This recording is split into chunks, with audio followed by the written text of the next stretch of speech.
Recently বহুতৰে morph ভিডিঅ'জৰ উপৰিও prime minister Narendra মোদীৰ কণ্ঠত বিৰাট সুন্দৰ সুন্দৰ গীত আমি শুনিবলৈ পাইছোঁ। আপোনালোকে জানেনে এয়া কিদৰে কৰা হয়?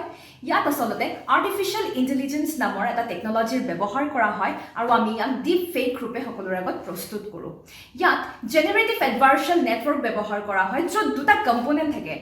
এটা কম্পনেণ্ট হ'ল জেনেৰেটৰ, যে সকলোবোৰ ইমেজ, অডিঅ'জ, ভিডিঅ'জ কালেক্ট কৰে, আৰু এটা থাকে ডিছক্ৰিমিনেটৰ, যিয়ে ফাইনেল ৰিফাইনমেণ্ট কৰি পেলাই আমাৰ আগত প্ৰেজেণ্ট কৰে। আৰু আজিৰ ডেটত এনেবোৰ কাৰণত আৰ্টিফিচিয়েল ইণ্টেলিজেন্স আমাৰ বাবে বিৰাট লাভদায়কো হৈছে, কিন্তু ইয়াৰ ইছ্যুজ বা কনচাৰ্ণছ আমি বেছিকৈ দেখিবলৈ পাইছোঁ। আৰু সেয়েহে এনেবোৰ ইছ্যুজ বা কনচাৰ্ণছৰ বাবে ৰিচেণ্টলি ইউকেত ব্লেচলি পাৰ্ক নামৰ এডোখৰ জেগাত ব্লেচলি সামিট বা ব্লেচলি ডিক্লেৰেশ্যন কনভেণ্ট কৰা হ'ল, য'ত এনেবোৰ ইছ্যুজ কনচাৰ্ণছ সকলোবোৰ দাঙি ধৰা হৈছে।